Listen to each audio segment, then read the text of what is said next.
Let's do it. Hello, and welcome to episode 21 of the Casual Try Hard podcast. I'm Bryan. And I'm James. And we're coming to you live-ish from the Myrtle Beach Games. Yeah. In the back room. Shh, don't tell. Oh, we won't tell. No one knows we're here. Yep. Except for Podcast Dad. Yeah. So this episode is all about Modern Horizons. I hope you guys are ready to hear about it. Yeah. So as usual, you can find us on Twitter at Casual Tripod. Yep. You can find us on Facebook at Casual Try Hard MTG. And you can email us at the same email you were using, and also show at casualtryhardmtg.com. We'll get them both. So I know we have had a couple people reach out to us this week and last week, which is great. Thank you very much for taking time out to let us know what you think and ask us questions.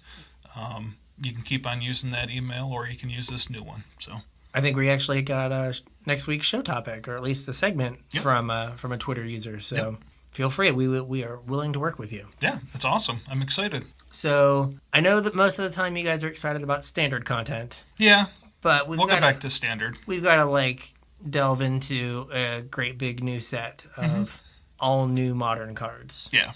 I don't play a ton of Modern, but I do really enjoy the format, so I was kind of stoked for this set to come along. Yeah, we were hoping that it would kind of shake things up, and it may or may not. Yeah, I think the format's a little too fast for what the set's trying to do. Yeah. But hopefully it does something. There's a lot of sweet cards in here.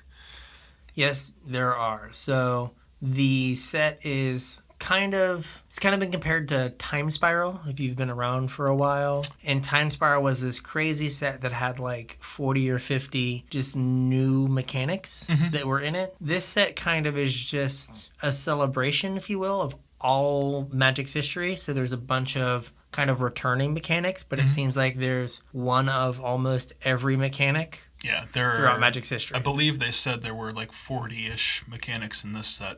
So it's really complicated. It's going to be kind of a strange limited environment, I think. Yeah, there's a lot of just one-off effects. There's, I think, one dredge card. There's one vanishing card. Yeah, so it's just a bunch. There's one card with the untap symbol. Yeah.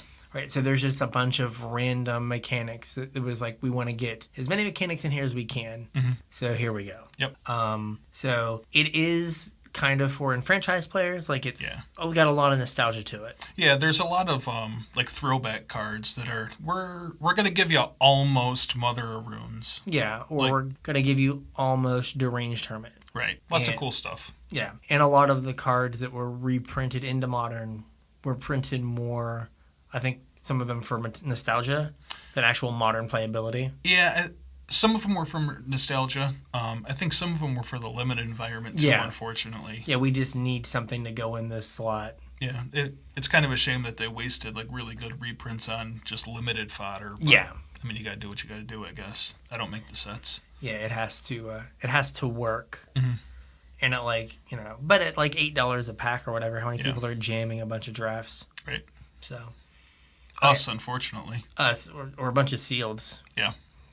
So, first thing we wanted to do is, a couple episodes back, we took a guess at it was kind of a guess of what we wanted to see and what we thought we would see in the set. Yep. And how did we do? Not great. I think we approached our list from a point of view of, we were both trying to come up with decks that needed a little bit of help or brand new archetypes for Modern. And it turns out that's not really what Wizards did. Yeah, we specifically picked cards that were if this card got printed, it would enable this new deck. Right. Or if this card got reprinted, it would take a tier 2 deck and maybe make it tier 1.5 or make it tier 1. Yep. And yeah, they kind of approached it more of the reprints were, oh, hey, remember this card? It was pretty cool. And then the new cards were, maybe trying to push the new archetypes. Yeah. So I guess the first one that we're going to mention real quick was one of my honorable mentions was something for the lands deck. Yes. And we definitely got that. Yes. We didn't get the exact cards I was talking about, but I'm pretty sure there's going to be some sort of Assault Loam or some sort of Loam deck. Because we got the cycling lands And we got Wrenn and Six. Yes. Yep. So the cycling lands are from Onslaught. Yep. And they all cycle for 1 mana color. On one on color mana. So Yep. what is it? Forgotten Cave is the red Forgotten one? Cave's the red one.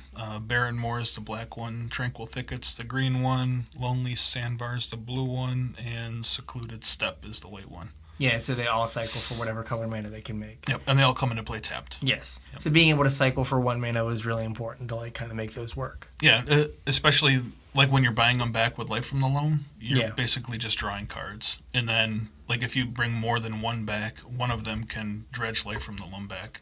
And the other one can draw you a card. Yeah. Yep.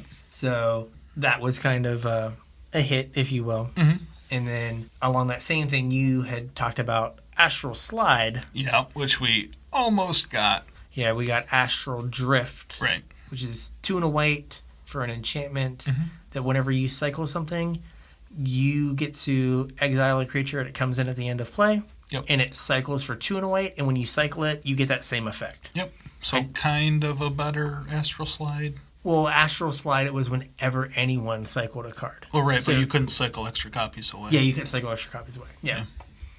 So it was kind of a fixed change Astral Slide. Yeah, and that's what they did with a lot of these like remake cards is they tweaked them just a little bit so that maybe they're not as strong. Sometimes they're stronger.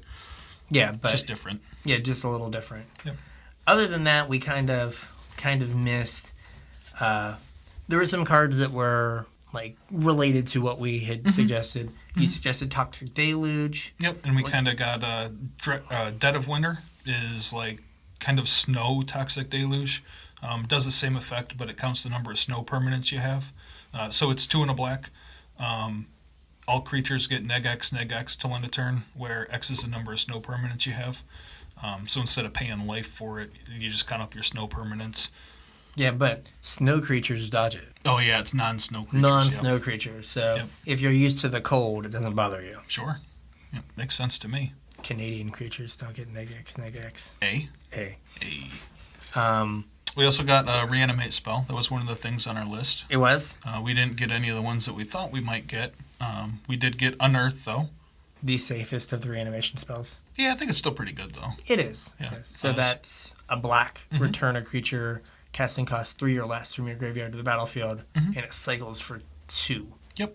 Too generic. So there could be some neat like value things you can do with Snapcaster Mage or Seasoned Pyromancer, the new card from the set. I also heard people talking about Fulminator Mage. Yeah, Being able to rebuy Fulminators is kind of big game. and just blowing up everything. Mhm. So we were we didn't do great. I did hit one thing right on the nose, Right on the nose, yep. and that was Wall of Blossoms, Yeah. because I have no idea why that card wasn't in Modern. Yeah, it should have been. So, and then, my cool land stuff that was too powerful did not get printed, unsurprisingly. Right, yeah. We tried, though. Yep. Wild Growth is too good for Modern, apparently. Yep. We did get a free counter spell, We did? which was, I think that was on my list. None of the ones that I actually had on my list, but they gave us a new one. It's a Force of Negation. It's a 2 or 1 blue. One blue. And if it's your opponent's turn, you can exile 2 cards from your hand instead of paying its mana cost. It's one. One card? One blue card. Okay. Oh yeah, it's a blue card. Yep. And it counters a non-creature spell. Yeah, so, and it exiles it. Yeah. Yep. And so it's maybe playable because it's negate +1, so it's not too terrible on rate if you just have to hardcast it. Right. But it does give you a way to not get comboed out turn 1. Yeah. Because we're getting the London Mulligan. Yeah, I was going to try to figure out how to work that in. Yeah, I just did. Yeah, there we go. So the London Mulligan, if you were unaware, and this is going to apply to Standard and Limited as well, is every time you mulligan, you draw back up to 7 cards, and then when you decide to keep your hand, you put 1 card from your hand on the bottom of your graveyard for each time you mulliganed. On the bottom of your graveyard. Okay, on the bottom of your library. Yep. So if you mulliganed once, you look at 7, you put 1 card on the bottom.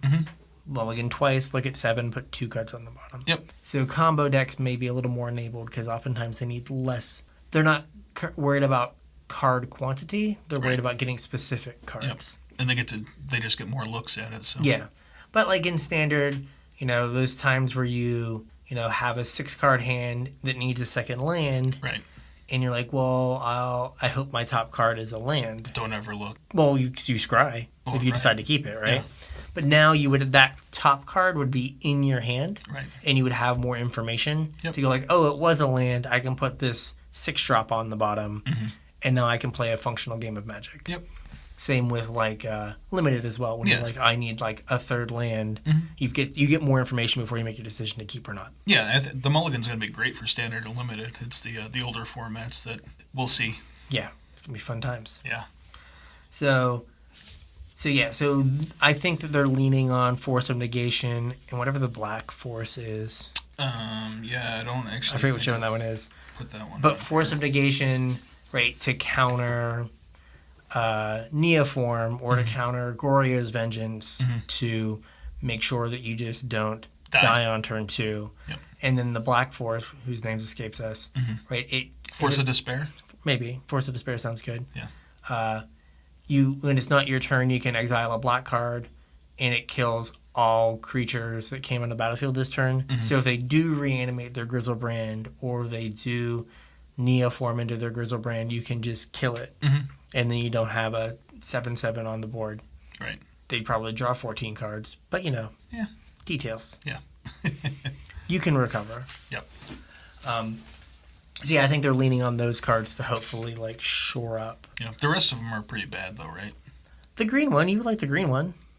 Or did Cameron like the green one? Cameron liked the green one in Infect. I thought the green one was going to be all right versus like the new Karn deck, the Karn Mycosynth Lattice. But then I was reminded that you can't pitch anything to it because all your cards are colorless. Yeah, but against Affinity, it's like card even. For no mana investment. For no mana. Against... it destroys artifact or enchantment, or 2 artifacts or enchantments? Yes. Yeah. So it's 2 green as its regular cost, but then exile a green card when it's not on your turn. And Cameron brought up like an Infect against like Spellskite. You can just kill a Spellskite and still get the combo off. Yeah. So there could be some applications. I guess that's good too because it doesn't force you to put mana into like getting rid of a chalice. Yeah. Like nobody's got chalice for 4 unless you're a monster. I've seen it done. I once saw Cameron put a chalice on 5 against Tron. Yeah. And I was like, impressed. What's 5? And he's like, Batterskull. And I said, we were in Baltimore. I said, if you miss that trigger, you have to walk home. From Baltimore. From Baltimore. Yeah, so it does let you kill chalices. Yeah. So I think like an Infect, it'll be a way to kind of shore up. Yeah, actually, it's pretty good Infect. Yeah. Kill your chalice, kill your bridge. Kill your Spellskite. So there's a lot of things that you can use it for. So that one might be all right. Yeah. Giving all your creatures +1/+1. I mean, it's an enchantment, so like at least it sticks around. Yeah. I don't know. Tom Ross seemed pretty big on that one. Flash in my Glorious Anthem. Yeah. Woo. Go. The red one's just actively bad, though. I don't know why you would ever play the red one. So the red one, if you don't know, is 1 red. Yeah. Make 2 3/1 elemental tokens with haste and trample. At the beginning of your next upkeep, sacrifice them. Right. So this means, and then you can cast it for free on your opponent's turn. Right. Which means if you cast it for free, they never get to attack. Yeah. They're just awkward. Surprise blocker. Yeah. That's what red wants. Surprise blockers. Yep. You're like, oh hey, I'm gonna spend no mana on this blocker. Yeah. Wait, I'm not dead? No, cool. Sweet. Do more of that. Yeah. So I think they are gonna lean on those cards, the black and the blue one, to make sure that things don't go crazy with the London Mulligan. Yeah. Because a lot of the cards they designed for this set are very grindy. Like a lot of the mythics are 4 mana. Yeah. And doesn't really fit into this format real well right now. Yeah, I killed someone on turn 2 yesterday. Yeah. I 21'd them. and then on Friday I killed you twice on turn 1. On your turn 1, yes. On my turn 1, I killed Gemstone Caverns, land, Faithless Looting. Yep. Yeah. Yep. Yeah. So Urza looks really good if you make it to turn 3 or 4. I mean, Yawgmoth looks really good if you make it to turn 4, but I don't think you're going to make it to turn 4. That's not what we're about here. Yeah, no. So we thought that there might be like Baleful Strix Shardless. Okay. We did not get Shardless. We did not. But I do kind of want to talk about fixed Baleful Strix. Yes. It's Ice Fang Coatl. Okay. It is a green and a blue gold card. It is a snow creature, which is going to be important in a second. 1/1 flash flying. When it enters battlefield, you draw a card. And it has Death Touch as long as you control 3 other snow permanents. Yeah, so it's kind of build your own Baleful Strix. Yeah. So it could be good. Like, it's something that would help mid-range decks. Well, I almost think that like they're counting on snow being a deck. Like, it seems like we got a lot more pushed snow cards than we did like any other archetype. Yeah, well, I don't have a tinfoil hat. Yeah. But if I did, put it on here for you. There's some talk that maybe the fall set is a snow set. Yeah, So, I heard like, that as well. Because there's not enough stuff, I don't think, in Cold Snap. Right. Plus the kind of smattering of pushed snow cards here to like make a deck on the power level of Modern. Right. But maybe there is a set that has some like random uncommons. Mm-hmm. That, you know, always there's usually like 1 or 2 cards that it's like, oh, this is an uncommon that like breaks the format. Mm-hmm. So maybe there's a few of those in this next set, and it kind of ties together a snow deck where we don't have it now. Yeah. But we get it in 6 months. Yeah, could be. So yeah, I'd heard rumors that a like a Viking Norse mythology themed set, Keldheim. Yeah, was going to be upcoming. So we'll see. Yeah, so there might be a bunch of like snow Vikings that do crazy stuff. Maybe we'll find out. The other thing I wanted to talk about was a card that I mentioned like in our chat, but I don't think anybody really latched onto. So I'm going to spring it on you and see what you think of it. Okay. Shattered Assumptions. 1 black sorcery. You can either pick discard all colorless permanents from someone's hand, but I forget the other mode. All multicolored. All multicolored. Yeah, it's like the Tron Buster or just or like humans. Yeah, I mean humans plays a bunch of gold cards. It does. Again, like 3 mana. Oh, it's a lot. I mean, you got to get them. Like if you don't get them with this card, it's garbage. Yeah.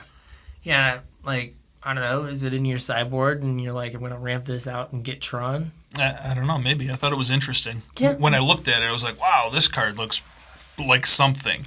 Yeah, it's right on the edge. It's like conditional, so there's going to be like, you're going to sit down against like your burn player and just like, it can't be in your main deck because I think it's just dead too often. Right. But yeah, no, it could be interesting. Yeah. Especially if if there is an artifacts deck, like with Urza, you just zap them all. Yeah, I mean, getting like a 4-for-1 with it is just backbreaking, and you win every one of those games. I mean, if it's a Mind Rot, it's not good enough. No. But like, if you hit 3 cards with it, like, I think I'm in for that. Yeah, but the times you hit 1, like, you just just want to die. Yeah. So you like Inquisition them first. See what it looks like in there. I'm going to take that colored permanent. Yeah, I'm going to take your Ancient Stirrings.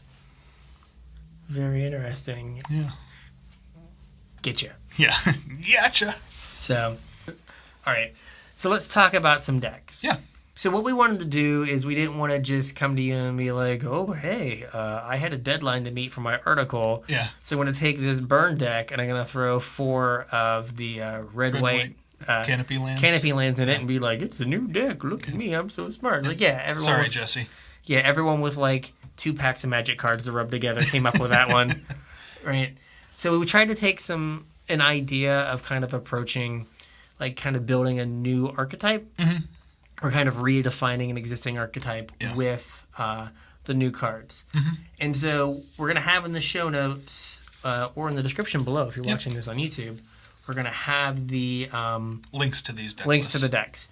And they are rough. Oh, they're very rough. I did not include sideboard cards, so your sweet Porphyry nodes didn't actually make the list. Oh, you didn't put Did you put the sideboard cards in for mono red? Okay, you did. Okay, whew. Yeah.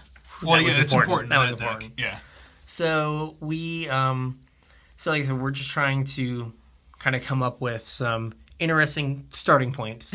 And maybe there's something here, or these are at least interactions that are interesting. So kind of like how we talked about brewing before, but we're just brewing in a much, much bigger pot. Right. Yeah, we're looking for strong interactions. We're not looking for, the last 10% of a list. We're looking for something to build around. So these lists are geared towards that. Something that you would like if you had a Magic Online account, which I don't. Yeah. But you would play and go like 0-5 in a league, but be like, oh, this interaction was good. Right. How can I maximize that? Right. And this interaction was awful. Yeah. Let me take that out. So the first thing I kind of came up with was Mono Red Prison. And this is using one of your favorite new cards, right? Oh yeah, my boy Goblin Engineer. Yeah. So I've talked about him before. So here, 1 in a red, 1/2. When he comes into play, search your library for an artifact and put it into the graveyard. Pay a red, tap him, sack an artifact. It's in play to put an artifact from your graveyard onto the battlefield if it has converted mana cost 3 or less. That's the rub. Yep. So the idea was to combine that with Trash for Treasure. Right. 2 in a red. We've talked about this before. 2 in a red sorcery as an additional cost to cast it. Sack an artifact, and then put an artifact from your graveyard onto the battlefield. So you can use your Goblin Engineer to go get big, dumb things to play them out ahead of curve with Trash for Treasure. Yep. Or you can use your Goblin Engineer to get specific lock pieces that cost 3 mana. Yeah, most of the lock pieces in Modern are 3 or less, like Ensnaring Bridge, Trinisphere, those sorts of things. Yeah, so you can do that and be able to get to those things, and then also have like the, what is it called? Also have the Karn the Great Creator Mycos and Flatus lock. So that was kind of the idea. So you've got like you're kind of down on, like, instead of playing 4 bridges, you get to play 3. Right. Because you have 4 extra copies with your Engineer. And it lets you put the 4th on the board to get with Karn if you need to also. And then like, I had like 1 Trinisphere to go get with your Engineer, and then 1 in the board. Yep. So it doesn't get to play Chalice of the Void. Right. Because I want to have like Faithless Looting as ways to discard those big artifacts when you to Trash for Treasure them. Yep. When you do it, because you're not always going to get your Engineer. Yeah, and like you're not getting a ton of mana on the battlefield to like hard cast them either. Yeah, you're not looking to, like, you're not playing like the Urza lands to like cast Mycos and Flatus. Right. Maybe you get to, but more than likely you're like Karn, get a Mycos and Flatus, Faithless Looting, bring it back. Yep. So you all can do in that one turn. Well, that's a hell of a turn. That is a hell of a turn. Well, I guess you do get to bring your. You can do it the second turn because you pay 4 mana for Karn, then it's 4 mana to bring out Mycos and Flatus. So, like, if you can get your Karn out, you should be able to get your Mycos and Flatus out. So that was kind of the idea. The thing that was kind of interesting is you need a bunch of cheap artifacts to make to tie the whole room together, because you need something for your Engineer to engineer out. Right.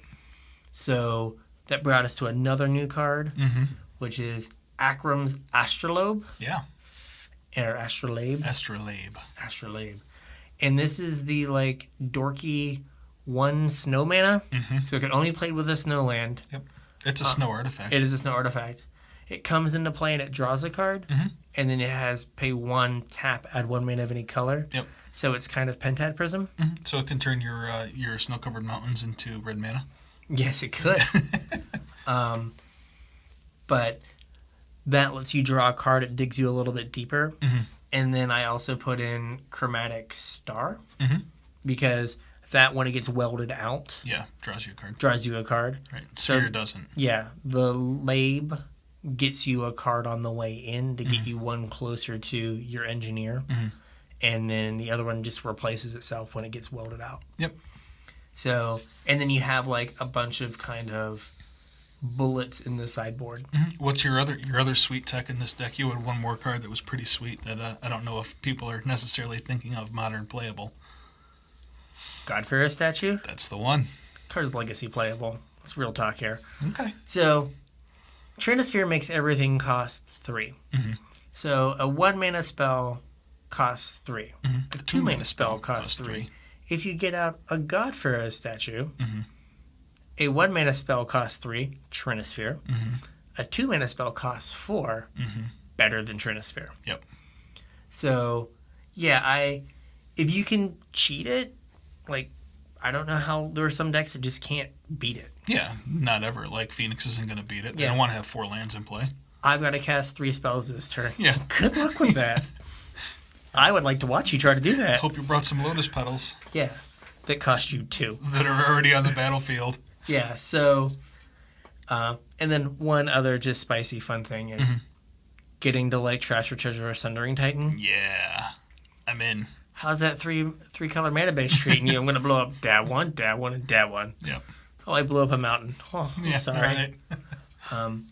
So again, it's, you're trying to lock people out with artifacts. Yeah. It's definitely a prison deck. Yeah.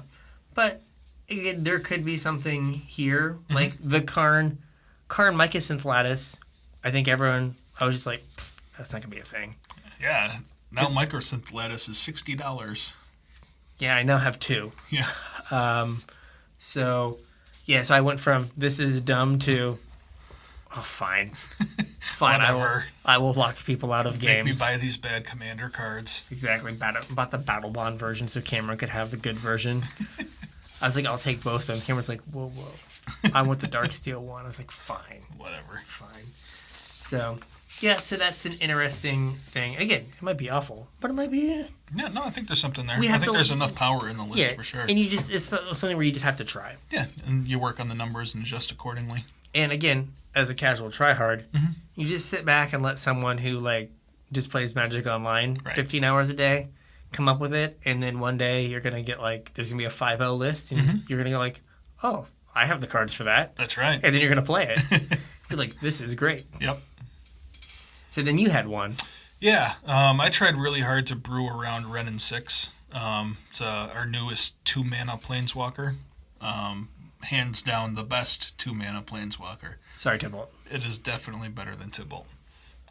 So Wrenn and Six, like I said, is a 2-mana Planeswalker. He's red-green. Yep, he is a red and a green mana. He has 3 loyalty. 3 starting loyalty. +1, return a land from your graveyard to your hand. -1, deal 1 damage to any target. Yep. -7, Yes, -7. all instants and sorceries in your graveyard have retrace. That is your emblem. Yeah. Look at that. Yeah. No that was notes good. here. So this card, as long as the format can slow down a touch, is an absurd power level. Yeah, it is very good. Originally, like my first impressions were this card has to go in like a Loam deck, and I'm sure there is a Loam deck that uses this card. But the more I was trying to brew a list, the more I kind of came back to like classic Jund, using this as a value engine. You can recur blast zones to take care of permanents. You recur ghost quarters to lock them out of the game. This version of Jund also runs the full 4 Assassin's Trophies to go along with the ghost quarters. Usually you only see the Assassin's Trophies in like the straight Golgari lists. Yeah. Where I put them like right in the main here. And I thought that Culligan's command with Wrenn and Six, if you get to the ult, was super nice. Oh yeah, you just get to like Then you just win the game. Yeah, You they just never retrace it every get to cast a spell, draw a card again. Yeah, you just make them discard in their draw step and hit them for 2. That's pretty good. And again, and again, and again. Yeah, that's pretty good. Yep. The rest of the list is stockish Jund. I did sub out the Goyfs for tireless trackers. You're going to be making a lot more land drops than traditional Jund does using Wrenn and Six. I also upped the land count from like 24, 25 that Jund normally runs to 27 using some of the utility lands. Yeah, it says Jund really usually can't support colorless lands, so you need to kind of go up and treat them as like spells. Yep. So that's basically what I did. I tweaked the mana base a little bit to account for like some of what you're trying to cast on curve. Yeah. Can we pour one out for our homie Tarmogoyf, who just got replaced? So by... the mighty have fallen. Yeah. I also replaced Bloodbraid Elf in this list. It costs 4 mana. Yeah. And like Wrenn and Six is just a better value engine. Yeah. So that costs 2 mana. That's far less. You can cast that in most games of Modern. I mean, you might die immediately afterwards, but sure, you can cast it. Yeah. It's just like, is Jund good enough? And that's a sad place to be. Yeah. To be like, hey. Well, you don't have to tell me it's a sad place to be. Staple deck of the format, is it good enough? Yeah, I mean, it used to be like the sign of a healthy Modern format was when Jund was good, right? Like, that's what people looked for. Modern has been sick for 18 months. A very long time, yeah. Much to my dismay. Yeah. There's just there's a picture of a Tarmogoyf somewhere with an IV in his arm and an ICU. Yeah. Hang on, buddy. Hang on. Right. He's just a little 0-1. There's no graveyard There's no graveyard. He's just sad. Wilting away in somebody's hand.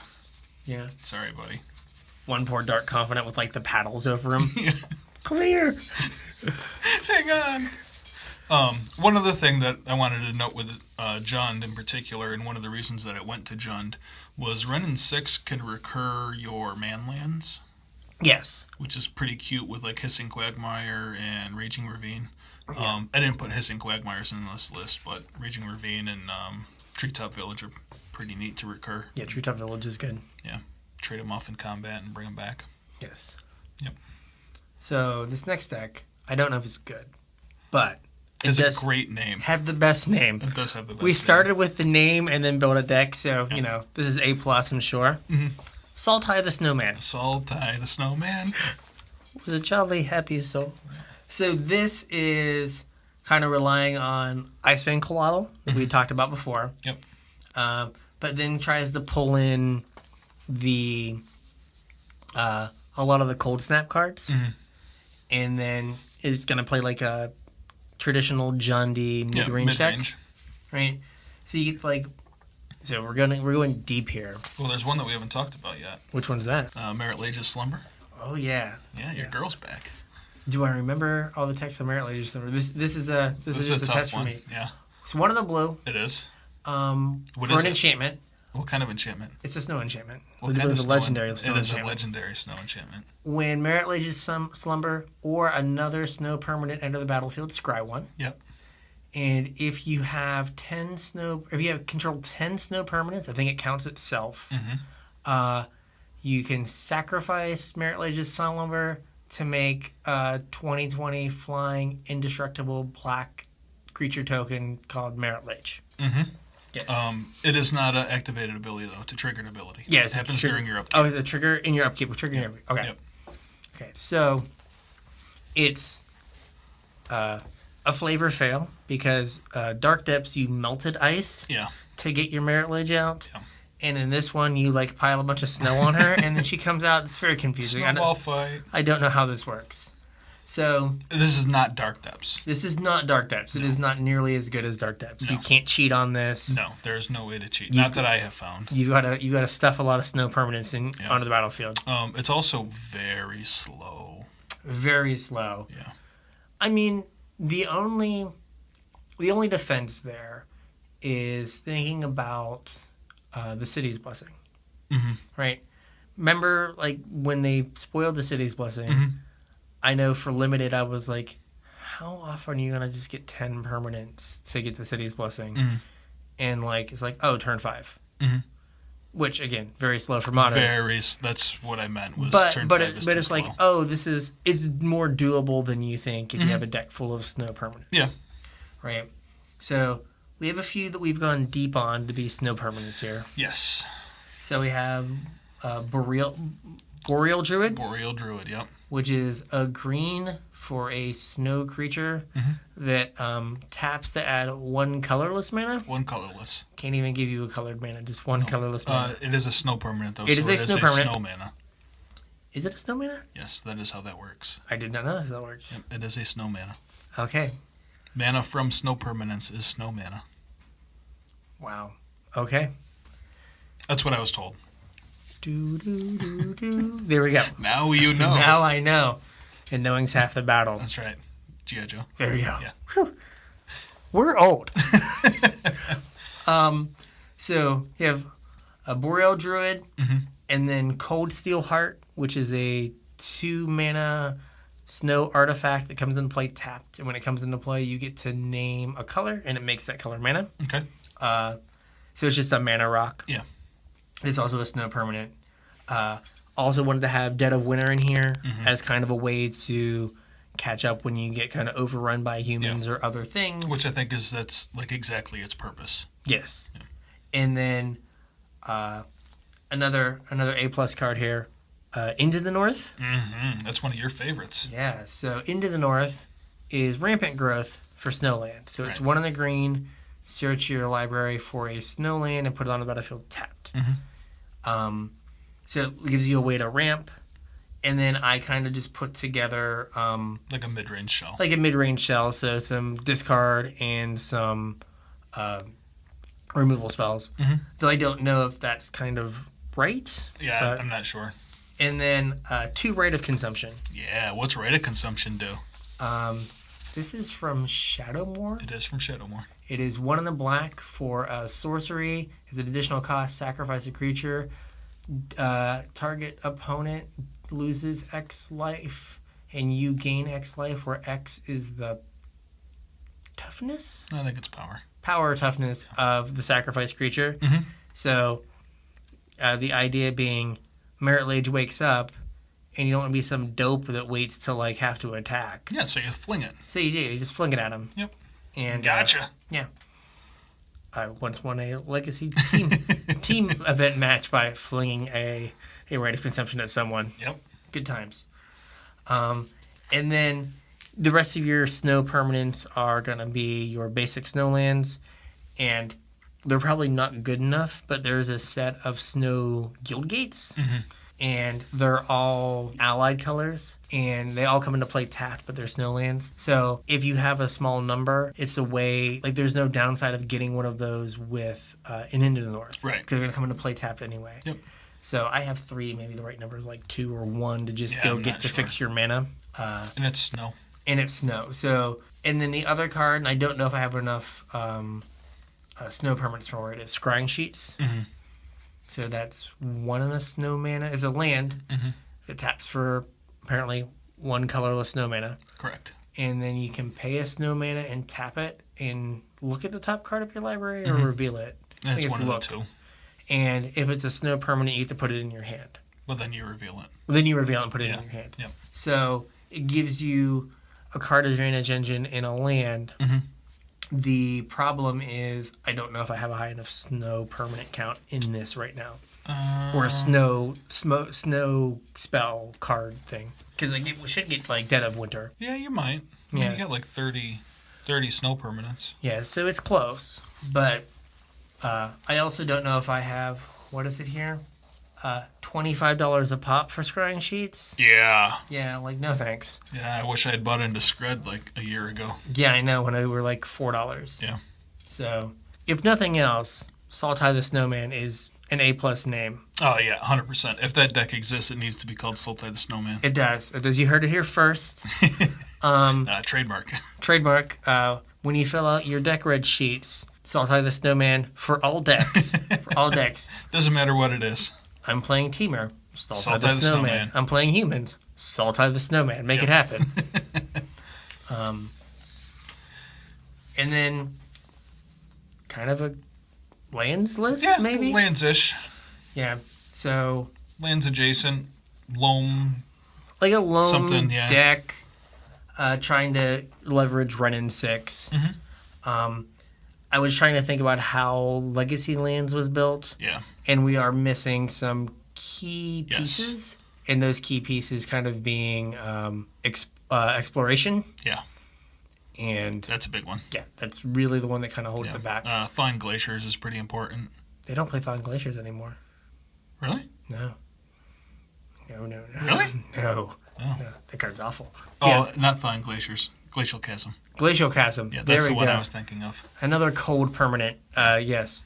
And we also can't 20 people. Right. Which is unfortunate. Very unfortunate. So this was basically kind of like a smush of like an aggro loam deck that's going to have Chalice. Plus then just being able to record Ghost Quarters with Wrenn and Six. And Life from the Loam. And Life from the Loam, and then using like Knight of the Reliquary to go kind of get your one of Silver Bullets in addition to Sylvan Scrying. Yep. I got yelled at because I have on here Explore. Yeah. Because I searched Scryfall for play an additional land. And I should have apparently searched for put a land onto the battlefield, because then you get Sakura Tribe Scout. Yeah. Which is just better. Yeah. But I searched for the wrong thing. But basically, Sakura Tribe Scout would kind of try to fill the exploration hole of just letting you play additional lands each turn. Yeah, I mean, the problem is that it's fragile, though. It is. But like that's kind of the only thing you have to kind of fill that role. Yeah. Because if you're just playing one land a turn, it's not good enough. Nope. We have, what's it called? So we're trying to like Ghost Quarter people and then win the game with Seismic Assault. Yeah. Or Ayula's Influence. Yeah, which is green, enchantment, discard a land, make a 2/2 bear. Yep. Bear Assault. Or what's it? Earth Salt. Earth Salt, Yeah. yes.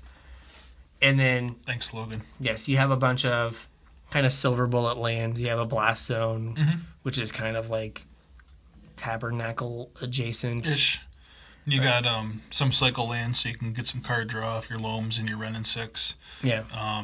You play some of the Horizon lands. Yeah, so you can, again, draw cards and recur your Life from the Loams. And I was all proud of myself because there's this card, something about Heliod. Oh, yeah. It's a Hall of Heliod's Generosity, right? I guess. Yeah, that's not how I wrote it down, but we're going to keep this PG? Keep this PG. Weak. Yeah. Anyway, so Legacy Lands plays Drop of Honey. Yes. Which is a green for an enchantment, and on each of your upkeeps, you get to destroy the creature with the lowest power, and then you sacrifice it if there are no creatures. We don't have that in Modern. We have Periphery Nodes, which is the same exact card, but it's white. So if you use Hall of Heliod's Generosity, which taps for colorless, and you pay 1 in the white to put an enchantment on top of your library, you can just recycle your Periphery Nodes. Yeah. The only problem with that is we're relying on creatures for our mana ramp. Like, we don't have exploration. Yes. So your Periphery Nodes is going to eventually kill them. Yeah, I mean, it's in the sideboard. We can make some things happen here. But that's an interesting interaction that I saw, and then it's been like, it's kind of popped up other places as well. But it also lets you trim on Seismic Assaults and the Bear Assault, because you don't care if you mill them. Yeah, because like you can always just recur your Heliod's Generosity, Hall of Heliod's Generosity, whatever. He killed Elspeth. He did. Spoilers. Yeah. He's a not nice. He's a very not nice person. God, enchantment being. Yeah, not cool. So these lists will be up. There's again, they are rough. Yeah, I would definitely not like register these for a tournament, but they are certainly a place to start in the format if any of the archetypes sound interesting. Yeah, and with a lot of them being newer cards, they won't be like stupid expensive. Like all the new snow cards are, I guess, like Dead of Winter's $5 a piece. That's not terrible. Yep. So it could give you a place to kind of get in and not spend, $80 on Dark Confidence. Yeah. Or Urza. Well, he's come down, right? Yeah, he has come down. People were like, 4 mana is a lot. I forgot. Yeah, $80 is a lot, too. $80 is a lot. I don't think I want to spend this much on this card. Yeah. So I guess we have some hot takes. Yeah, and a little bit of single card discussion. Some hot takes. Okay. So what do we think about Giver of Runes? So what made Mother of Runes so good was she always had to eat 2 removal spells. Like if you didn't tap her, it was always Bolt. She taps Bolt again. Yeah. Right? This just gets bolted or fatal pushed like right away. Yeah. Right, so there's not that, you don't have that inherent 2-for-1 built in. Yeah, I mean, it still eats a removal spell, though. Like, Mother of It does. Runes is great on turn 1. Yes. Giver of Runes is probably almost as good on turn 4. Yeah. Like, when you need something to live, and you just need to eat a removal spell, like 1 mana to do that's fine. Yeah. I think. That's fair. But, I mean, if they play their, like... You still have to untap with it. They can still just kill your thing. I mean, it's the same thing with Mother of Runes. Well, right, but then they kill your thing, so they didn't kill... Oh, no, I guess you're right. They just kill your other right, you thing. you can't protect your combo piece. Yeah. If they draw a removal spell, they're just like, I'll just kill the combo piece. Yeah. No, I mean, but in those, like, Death and Taxes and Hate Bears decks, it could be something where, like, I don't know if they had good 1-drops. Like, it could be, like, a reasonable 1-drop. I actually think they were playing, like, Thraben Inspector. Like, this is better than Thraben Inspector, right? Yeah, it doesn't draw you a card, but it's still better than Thraben Inspector. It still eats a card, though. It's kind of the same thing. Yeah. And it's a 1/2, so it lets you block some things that Mother Rooms couldn't block. Mm-hmm. What about the other card for Hate Bears? The Oofy. Oof. Oof. Oof. Oof. What is it? Collector Oof. Collector Oof, yeah. It's a null rod on a creature. 1 and a green for a 2/2. Activated abilities of artifacts can't be activated. So it's basically Stony Silence. Mm-hmm. I think it goes into humans. Yeah. Right? It shuts off their own Aether Vials? It shuts off your own vials, but like it does also shut off... Right, if you're playing Stony Silence in your board, this is just a Stony Silence that you can awkwardly vial in. Yeah. And you can cast it off of more of your lands than you could a Stony Silence. Yeah. So, in any kind of like Chord or Collected Company deck... Yeah, you can tutor for it. You can just go get it. Yeah. So, I think it's going to be played. Mm-hmm. Yeah, but like Hate Bears plays Company and Chord, right? I don't know if they play Company in Chord. Well, they probably... Because they play Thalia. Yeah, that's true. So I don't know. I mean, it could just be something that ends up in those decks as, again, like an answer to like a different Stony Silence. Right? Maybe you'd have like, if you want to have 4 of that effect in your sideboard, maybe you do like 2 and 2 because you know your opponent's going to bring in Nature's Claim. Yeah. But now they have to bring in Nature's Claim. And Fatal Push. Yeah. Or they just have to like have Assassin's Trophy, but now that's a 2-mana answer. That gives you land. That gives you land, so it's not as clean of an answer as just like you spent 2 mana, I spend 1 to answer it, and then I get to have my turn. Yeah. It's like, okay, you spent 2 mana, now I have to spend 2 mana on my trophy. So no, I think there is a spot for it. Okay. But I don't know if it's going to do a whole lot to like change the format. And I don't know, like I guess it hurts Tron because they can't cycle through their mana rocks. Yep. Or their eggs. Or their maps. Yeah. So no, there's probably a spot for it, and I guess it is a little bit of a clock. Like that's why Thalia is better than just an enchantment. Yeah, I mean it's certainly more of a clock than Stony Silence is. Yes. Yeah. So Mirrored and Besieged. Yeah. This is 2 and a blue for an enchantment. There we go. And when it enters, not legendary, you can have more than 1. Ooh. When it enters the battlefield, you choose Mirrodin or Phyrexian.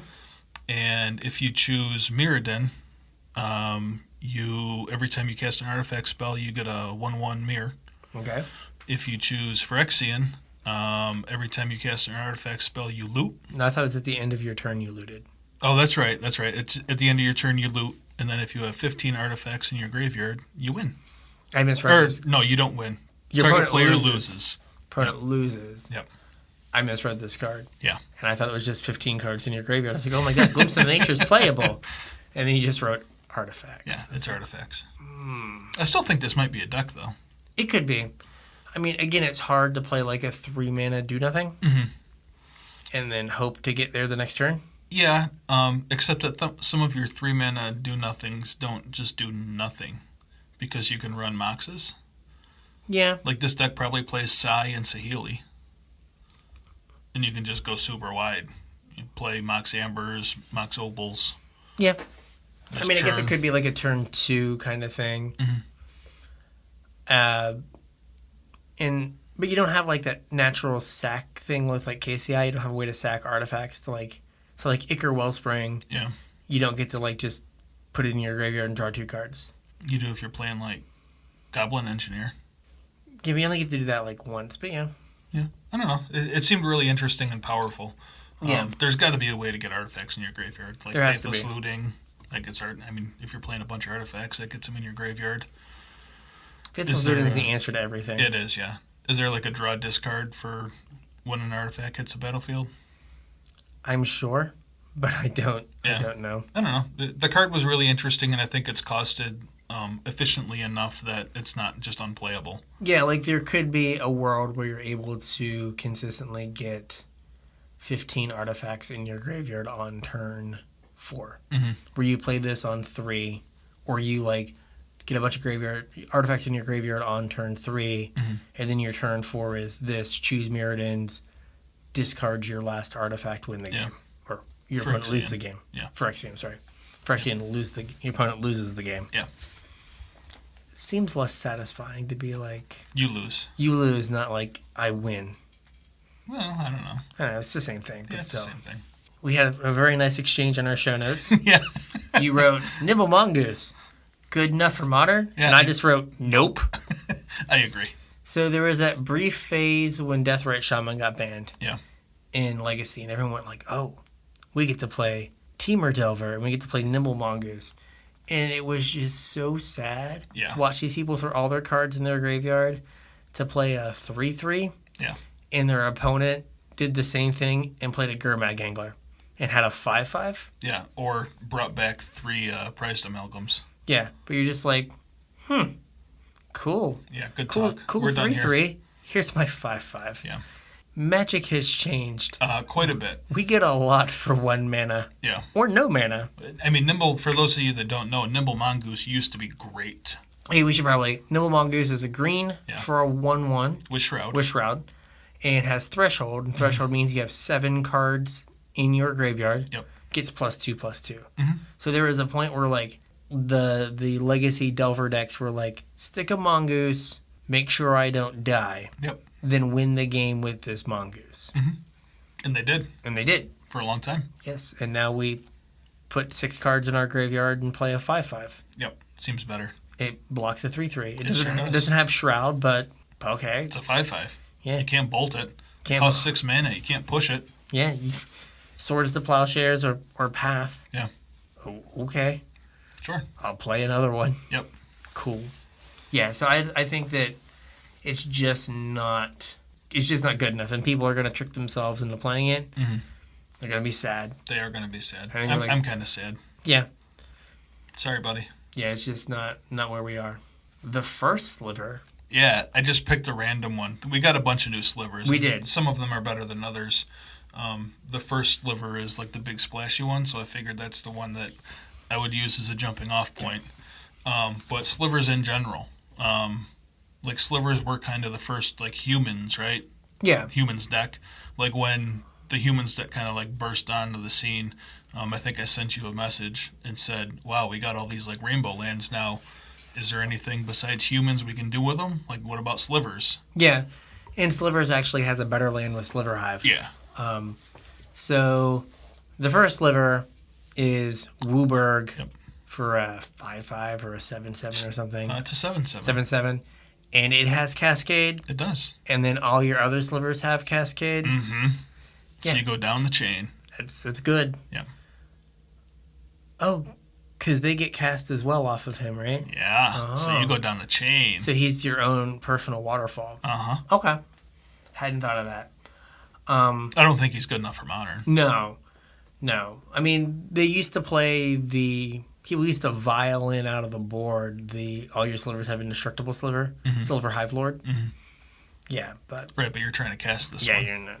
No. Yeah, no. So, I think where the comparison of humans and slivers kind of falls apart is humans has this destructive element. Right? I like when they printed Kite Sail Freebooter and Unclaimed Territory, I was like, you just put this like humans a thing now because we have this discard human and then Unclaimed Territory to cast it. Mm-hmm. Right? But then you have Kitesail Freebooter, you have Meddling Mage, and you have Thalia.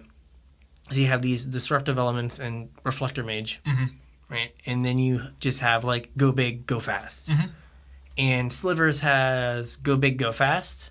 But not much else. But not much in the way of disruption. Their disruption is like Diffusion Sliver, which makes instants or sorceries that target you target a sliver you control cost 2 more. Right. So it's different. They did get like the red-white sliver. Yeah, the red-white one's good. Like if anything has a chance to help slivers out, it's going to be this one. Yeah, and that's a 2/2 that has for red-white.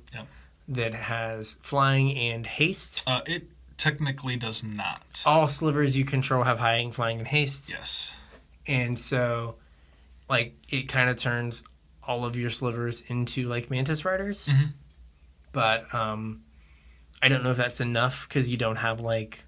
Yeah, that's all. It, like, helps the velocity problem, but it doesn't help the disruption problem. Yeah, so you go faster, but you don't... You know, you're not stopping them from doing what they're going to do. Right. Then you still just lose to a Wrath. You do. Yeah. You do. So, I don't know. Yeah, and I don't think they did enough to get there. Now, that's not saying, we're not going to get some good slivers coming up, and slivers might get there, but I don't think they get there currently. Corset slivers? Hey, we'll see. We'll see.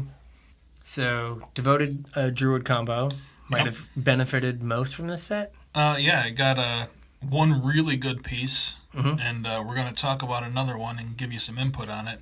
But it got Eladamri's Call. It's a green and a white for sorcery? I think so. I think it's a sorcery. And just lets you tutor for a creature. Yep, any creature in your library, go get put it. it in your hand. So this effectively gives you more copies of your combo pieces. Well, yeah, it gives you 4 more copies of each, technically. Yeah. So if you have a Devoted Druid and you don't have a Vizier, you have a Vizier now. Or if you got both and you need a payoff, go get your payoff. Yeah. So I think it's on color. Yeah, I think it's really going to help this deck. I don't know how these other cards are going to stack up when we've made it so you always have all your combo pieces. But no, I think it's going to help that out a lot. It also, like, the deck plays kind of toolboxy. It does. So it can find, like, all your different toolbox creatures, too, which is kind of nice. Go get your Collector Oath. Yeah. To fix that problem. Go get a Revoker if you need one. Yeah, so you're going to just have ways to go kind of get all the pieces that you need. And, heck, even if you're missing your Walking Ballista, like, you don't even need, like, Deskwatch Recruiter anymore, really. You could go down to, like, 1 because Call gets... also, your Kill King edition. I haven't played the deck a ton. I don't know how greedy it is. But, like, if you play combo, like, you can't just call, like, if you're out of white mana. Fair. Whereas, if you play Deskwatch Recruiter, you can just go off and look at your whole deck and get whatever you want. Yeah, I don't know what the mana base is. Yeah, I'm not sure. But, so Deskwatch Recruiter it's a 2/2 for 1 in the green, I think. Yeah, and for 2 in a green, you look at the top 3 or 4 cards of your library and you get to put a creature in your hand. So with Devoted Druid and Vizier of Remedies, you get to make infinite mana. Yep. So then once you have a Deskwatch Recruiter out, you just get to go through your deck. Yeah, so Devoted Druid lets you put a neg1 counter on it to untap it. And it's a 0/2, and it can tap for a green mana. Yes. So the combo with Vizier Remedies is Vizier says if you would put 1 or more neg1 counters on a creature, you put that many minus 1. So you can still technically pay the cost to untap it, but it gets 0 counters instead of 1, and you get to make infinite mana that way. And then Deskwatch Recruiter lets you use that to dig through your deck to find a Walking Ballista. And you make an arbitrarily large Walking Ballista. And then shoot them a bunch. An arbitrary number of times. That's right. So, Unbound Flourishing. Yeah, this was some tech that I heard about on a Pro Magic Players podcast that I didn't think was super great, but I wanted to get Brian's opinion on it. So, Unbound Flourishing is 2 and a green for an enchantment. It says when you cast a permanent spell with a mana cost that contains X, double X. Yes. It also says when you cast an instant or sorcery spell or activate an ability, if that spell's mana cost or that ability's activation cost contains X, copy the spell or ability. Okay. So in this deck, Unbound Flourishing would make your ballistas twice as big for the same mana, which is good if you need to use it as a removal spell. Yeah, but like if you're trying to make them arbitrarily large, large times 2. Like sometimes you just need to. Yeah, fair. To shoot something. Yeah. Or like I don't know that this list plays Chord of Calling, or I guess it might even play Finale of Devastation now. Yeah. Oh, that's kind of interesting. It is. You've got 12 tutors. Your deck is like 12 tutors and like ways to win the game. Well, it also makes like your Vizier and your Druid win cons. It does. Like maybe you just play that instead of Ballista. You could. I hadn't thought of that till just now. You heard it here first. So, Finale Devastation, X green. X green. Search your library for a creature card with converted mana cost X and put it on the battlefield. X or less. And then if X is 10 or more, all your creatures get +X and haste until end of turn. So yeah, you can just like arbitrarily large Vizier of Remedies kill you. Birds of Paradise, whatever. Yeah. That's interesting. So yeah, you have a lot of ways to win the game now once you get to... Yeah. They have a lot of ways to find your pieces and win the game. But the second part of Unbound Flourishing would copy that.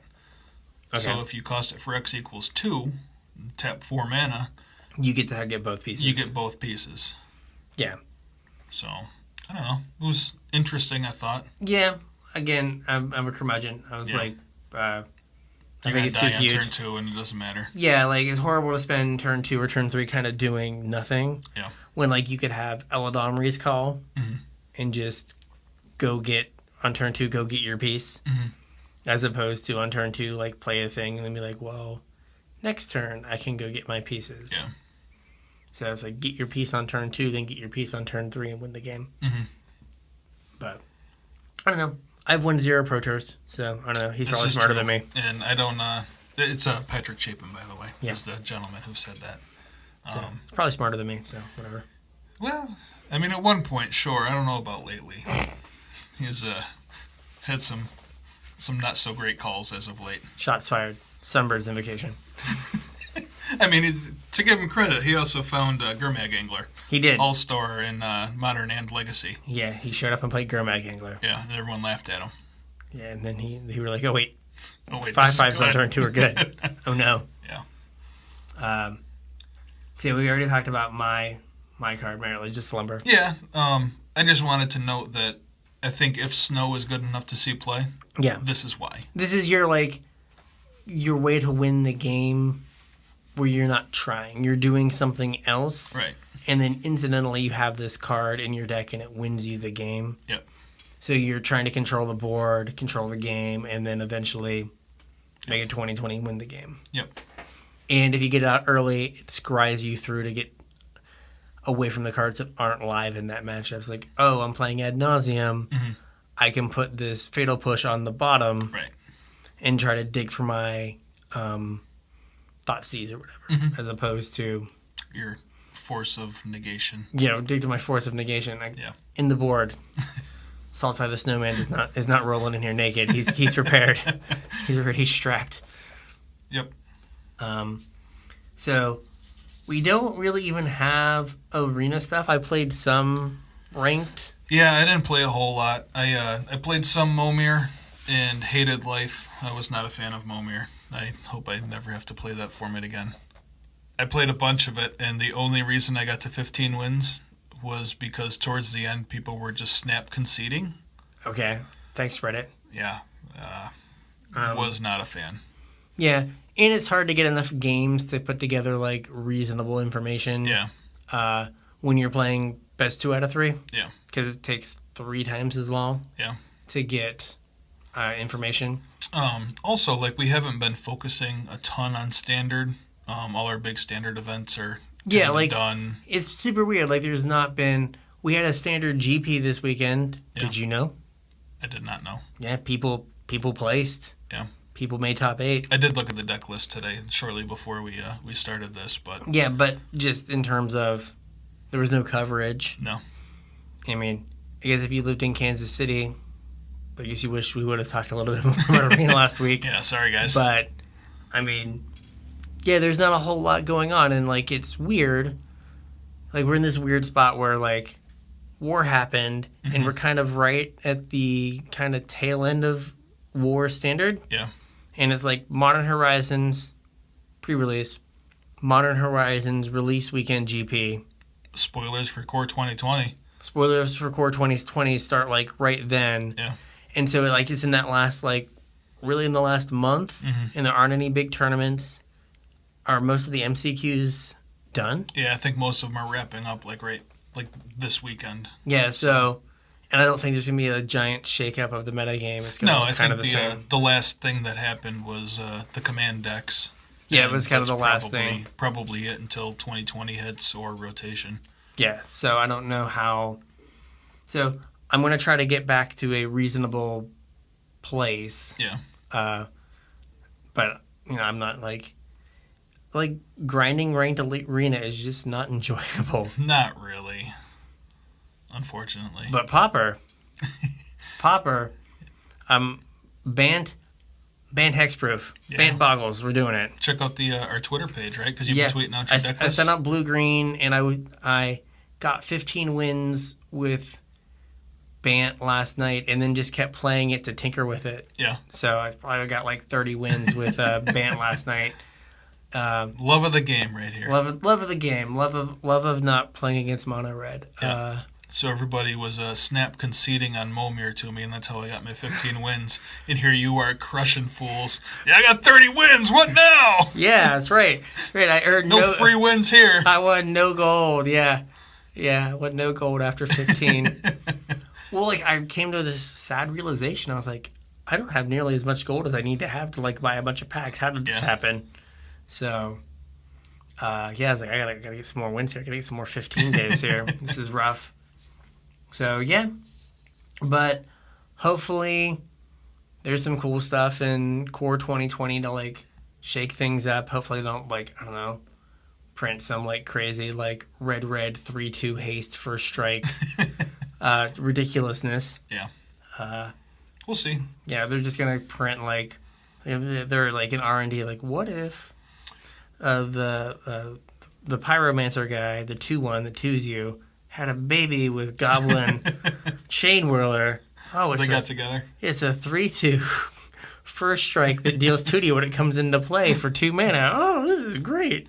I don't know. I think, especially after war, because it was so complex, I think that they dumbed down 2020 a little bit. I'm sure 2019 was pretty brain dead. Yeah. So I hope they don't put sleep in this set. That was so miserable. So we'll see. Yeah. I mean, it's good to have like a palate cleanser once in a while where they just kind of get back to basics. Yeah, attacking and blocking. It's especially good for like all the new players, like people that are just coming in off Arena. Yeah. Where they can get into something that's a little bit easier to digest. A little more straightforward because war is a nightmare. Like war standard is a nightmare. Yeah. So I don't remember if I said something about it like on the show or not, but the first MCQ I went to, they had to stop the tournament after round 4 and say, all you people need to remember your Planeswalker static abilities because we're getting like 10 judge calls a round because you're not remembering your static Planeswalker abilities. Yeah, someone like draws 2 cards off a charter course and their opponent like, there's an Arset out. So. Yeah. Or not paying enough mana for Dovin or whatever it is. Yeah, so this has been a really complicated standard, limited environment and standard. So it'll be good if some of this stuff kind of gets pushed aside and kind of get like something more normal. Yep, and then we got a rotation coming up. Yeah, which we'll touch on in a future episode. Yep. Yeah, we had a question about that, so we're gonna try and talk about that soon. Next week is going to be a listener suggested topic, which is kind of a first for us. Yep, we thank you for finally interacting with us, the couple people that have, and we pay you off. You get multi-tweet responses, big paragraphs written about whatever you send us on. Yep. We got a deck list today that I wrote a big thing on. Yep, I didn't get a chance to look at it, but I'm looking forward to when I get home. So speaking of, we have some questions from the users kind of related to Modern Horizons. Yep. So okay, first one here. You're better at this finance stuff than I am. All right, let me have it. Squirrel Savior on wherever this message is from. Yeah. How will the new land cycle affect Modern? So I think there's referring to the The Canopy the lands. Horizon lands. The Horizon lands. Yeah, I think we're calling them Horizon lands. We're going to try. Yeah. The Horizons lands. Will that cause fetches to dip in price? No. Fetches will not dip in price until they're reprinted, at which time they will dip for about approximately a month and then be right back to where they are. Yes. Fetch lands are not going anywhere. They are a staple of every format they have ever been and will ever be legal in. Yes. They're just too good for what they are. Not saying that the Horizon lands won't see play, but Modern has to, like we kind of alluded to before, Modern has to be in a place where you can afford to play a little bit grindier game. Mm-hmm. That's where those cards shine. Or like in Humans, where there might be another deck that needs to hit its third land but doesn't have a lot to do with its fourth. Yeah.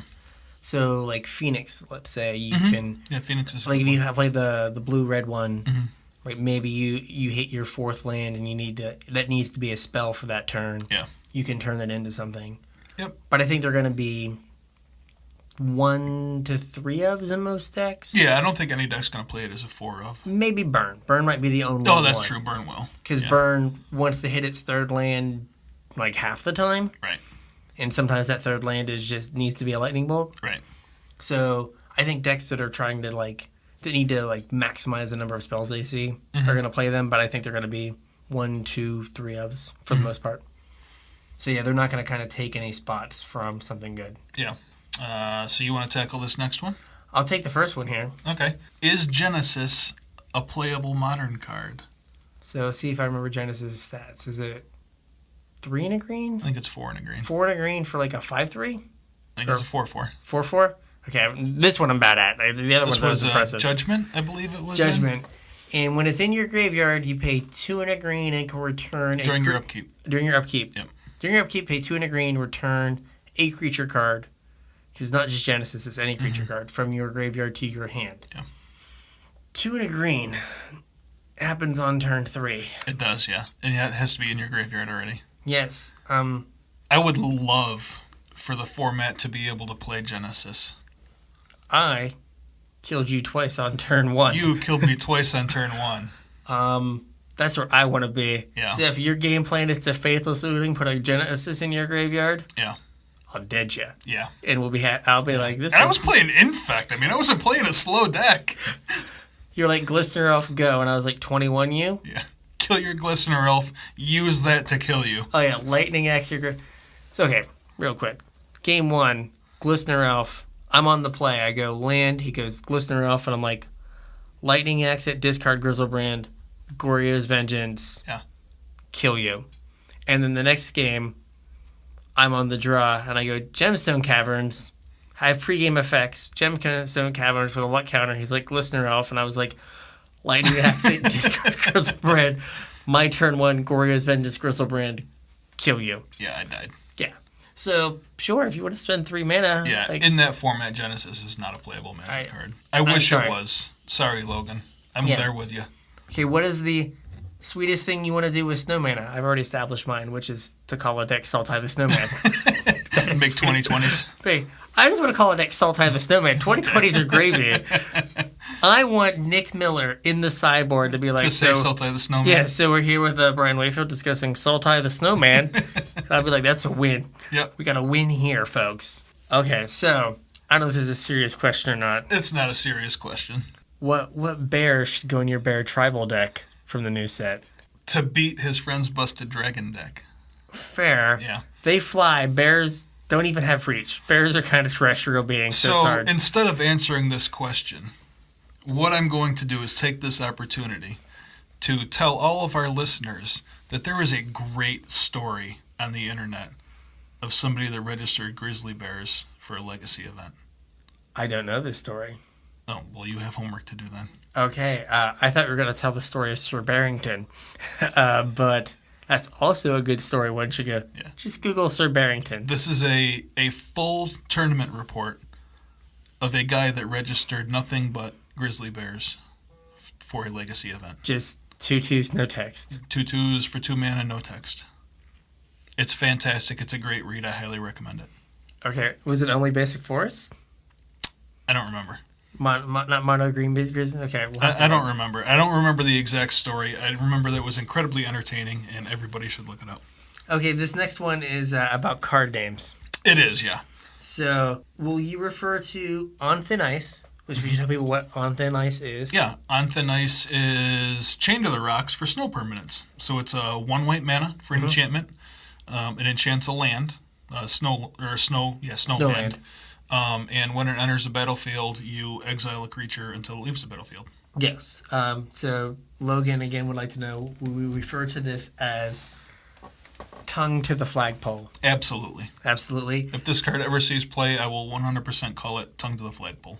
Do you know what its playtest name was? No. Chain to the Igloo. Chain to the Igloo. Okay, that's pretty good too. I would have called it like Snowed In.